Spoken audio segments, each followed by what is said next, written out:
ನಮಸ್ಕಾರ ಎಲ್ಲರಿಗೂ. ಇವತ್ತಿನ ವಿಶೇಷತೆ ಏನಂದ್ರೆ, ಹೇಗೆ ನೀವು ಸ್ಮೋಕ್ ಮಾಡೋ ಅಮೌಂಟ್ನ ಇನ್ವೆಸ್ಟ್ಮೆಂಟ್ ಮಾಡಿದ್ರೆ ಸ್ಟಾಕಲ್ಲಿ ಹೇಗೆ ನೀವು ಕ್ರೋರ್ನ ಅರ್ನ್ ಮಾಡ್ಬೋದು ಅಂತ. ಮೊದಲಿಗೆ ಡಿಸ್ಕ್ಲೇಮರ್ ಕೊಡೋಕೆ ಹೋಗ್ತೀನಿ. ನಾನು ಯಾವುದೇ ಸ್ಟಾಕ್ನ ರೆಕಮೆಂಡ್ ಮಾಡ್ತಿಲ್ಲ, ಜಸ್ಟ್ ಫಾರ್ ಇನ್ಫಾರ್ಮೇಶನ್ ಪರ್ಪಸ್ ಹೇಳ್ತಾ ಇದ್ದೀನಿ. ಈಗ ವಿಷಯಕ್ಕೆ ಬರೋದಾದ್ರೆ, ನೀವು ಇನ್ನೂ ಇನ್ವೆಸ್ಟ್ಮೆಂಟ್ ಶುರು ಮಾಡಿಲ್ಲ ಅಂದ್ರೆ ಸ್ಟಾಕಲ್ಲಿ ದಯವಿಟ್ಟು ಶುರು ಮಾಡಿ. ಇದು ಗೋಲ್ಡನ್ ಟೈಮ್ ಇನ್ವೆಸ್ಟ್ಮೆಂಟ್ ಮಾಡೋಕ್ಕೆ. ನೀವು ಈಗ ಸುಮ್ಮನೆ ಒಂದು ವಿಷಯ ತಿಳ್ಕೊಳಕ್ ಹೋದ್ರೆ, ನಿಮಗೆ ಗೊತ್ತಿರೋ ಸ್ಟಾಕ್ಸ್ ಯಾವ್ದಾದ್ರೆ BHEL ಶೇರ್ ಪ್ರೈಸ್ ನೋಡಿ. ಸ್ಟಾರ್ಟಿಂಗು ಶೇರ್ ಓಕೆ, 1 ಇಯರ್ಗೆ ಎಷ್ಟು ಪ್ರಾಫಿಟ್ ಬಂದಿದೆ ನೋಡ್ಕೊಳ್ಳಿ, 281%. ಓಕೆ, ನೆಕ್ಸ್ಟ್ ಬಂದು IRCTC. ನೀವು ಸುಮ್ಮನೆ ನೋಡಿ 1 ಇಯರ್ಗೆ ಎಷ್ಟು ಪ್ರಾಫಿಟ್ ಇದೆ, 80% ಇದೆ. ಓಕೆ, ಇದನ್ನ ಒಂದು ಅವರೇಜ್ ಮಾಡಿ ನಾವು ನೆಕ್ಸ್ಟ್ ನೀವು ಹೆಂಗೆ ಕ್ರೋರ್ ಮಾಡ್ಬೋದು. ನೀವು ಜಸ್ಟ್ ನೀವು ಬ್ಯಾಡ್ ಹ್ಯಾಬಿಟ್ಸ್ ಅದ ಸ್ಮೋಕಿಂಗ್ ಇಂದ ಬರೋ ಅಮೌಂಟ್ನ ಇನ್ವೆಸ್ಟ್ಮೆಂಟ್ ಮಾಡಿದ್ರೆ ಹೇಗೆ ನೀವು ಕ್ರೋರ್ ಅರ್ನ್ ಮಾಡ್ಬೋದು ಅನ್ನೋದಾದ್ರೆ, ಜಸ್ಟ್ ಕ್ಯಾಲ್ಕುಲೇಟರ್ಲಿ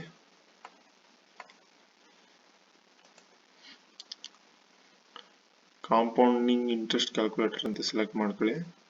ಇಲ್ಲಿ ರುಪೀಸ್ ಸೆಲೆಕ್ಟ್ ಮಾಡ್ಕೊಳ್ಳಿ. Initial investment 0.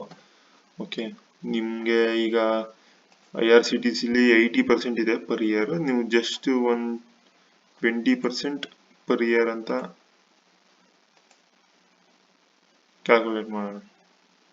Okay, initial investment 0, per ಇಯರ್ಗೆ 20% ಇನ್ಕಮ್. ನೀವು ಮ್ಯೂಚುವಲ್ ಫಂಡ್ ಮಾಡಿ ಯಾವ್ದ್ರಲ್ಲಾದ್ರೂ ಮಾಡಿ 15% ಮಿನಿಮಮ್ ಇರುತ್ತೆ. ಸೊ ನೀವು ಸ್ಟಾಕ್ಸ್ ಬಂದ್ರೆ 20% ಇರುತ್ತೆ. ನೀವು 125ಗೆ ಶುರು ಮಾಡಿದ್ರೆ 55 ತನಕ ನೀವು ಒಂದು ಸ್ಮೋಕಿಂಗ್ ಮಾಡ್ಬೋದು. ಸೊ 30 ಇಯರ್ಸ್ ಇಟ್ಟಿರ್ತೀನಿ. ಓಕೆ, ನೀವು ದಿನಕ್ಕೆ ಒಂದು 2 ಸಿಗರೇಟ್ ಅಂದ್ರೆ 20-20-40, ಜಸ್ಟ್ 1 ಟೀ ಆಡ್ ಮಾಡಿ ಒಂದು ಸೈಡ್ಸ್. ಸೊ ದಿನಕ್ಕೆ 50 ಅಂದ್ರೆ ಒಂದು ಮಂತ್ಲಿ 1500 rupees ಇನ್ವೆಸ್ಟ್ಮೆಂಟ್ ಮಾಡ್ತೀರಾ ಅಂತ ಅನ್ಕೊಳ್ಳಿ. ನೋಡಿ ಎಷ್ಟಾಗುತ್ತೆ ಅಂತ. ನೋಡಿ, 3,39,26,750 rupees ಆಗುತ್ತೆ 30 ಇಯರ್ಸ್ಗೆ. ನಿಮಗೆ ಜಸ್ಟ್ ಪರ್ ಮಂತ್ 1500 ಇನ್ವೆಸ್ಟ್ಮೆಂಟ್ ಮಾಡ್ತಾ ಹೋದ್ರೆ 30 ಇಯರ್ಸ್ಗೆ ಈಗ IRCTCಲೆಲ್ಲ 80% ಇದೆ. ನಾವು ಜಸ್ಟ್ 20% ಪರ್ ಇಯರ್ ಪರ್ಸೆಂಟೇಜ್ ಹಾಕೊಂಡ್ರು 3 crore ಆಗುತ್ತೆ. ನೋಡಿ, 1 ಇಯರ್ಗೆ 12 months. ಸೊ 1 ಇಯರ್ಗೆ 8 lakh ಆಗಿತ್ತು. 24 1 lakh ಆಗಿತ್ತು. 10 ಇಯರ್ಸ್ಗೆ ಎಷ್ಟು 5,64,000 ಆಗಿತ್ತು. 20 ಇಯರ್ಗೆ 46 lakh ಆಗಿತ್ತು. ನಿಮಗೆ 30 ಇಯರ್ಸ್ಗೆ ಬಂದು 3 crore ಆಗಿದೆ. ನಿಮಗೆ ಆಲ್ಮೋಸ್ಟ್ 25 ಇಯರ್ಸ್ಗೆ 1 crore, 24 ಇಯರ್ಸ್ಗೆ 1 crore ಆಗಿರುತ್ತೆ. ಆಮೇಲೆ ಅಗೇನ್ ಆಫ್ಟರ್ 5 ಇಯರ್ಸ್ಗೆ 3 crore ಆಗಿರುತ್ತೆ. ಸೊ ಈಗಲಿಂದ ಏನಾದರೂ ಸ್ಟಾಕ್ಸ್ನ ಅಬ್ಸರ್ವ್ ಮಾಡಿ ಇನ್ವೆಸ್ಟ್ಮೆಂಟ್ ಮಾಡಿ, ಅಥವಾ ಮ್ಯೂಚುವಲ್ ಫಂಡ್ ಅಥವಾ SIP ಯಾವ್ದ್ರಲ್ಲಾದ್ರೂ ಇನ್ವೆಸ್ಟ್ಮೆಂಟ್ ಮಾಡಿ. Start to invest. ಇದು ಗೋಲ್ಡನ್ ಆಪರ್ಚುನಿಟಿ.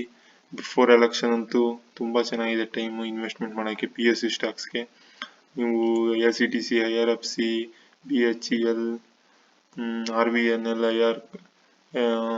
HUDCO ತುಂಬಾ ಸ್ಟಾಕ್ಸ್ ಇದೆ. ಒಳ್ಳೊಳ್ಳೆ ಸ್ಟಾಕ್ಸು. ಸರ್ಚ್ ಮಾಡಿ, ಸ್ಟಡಿ ಮಾಡಿ, ಇನ್ವೆಸ್ಟ್ಮೆಂಟ್ ಮಾಡಿ.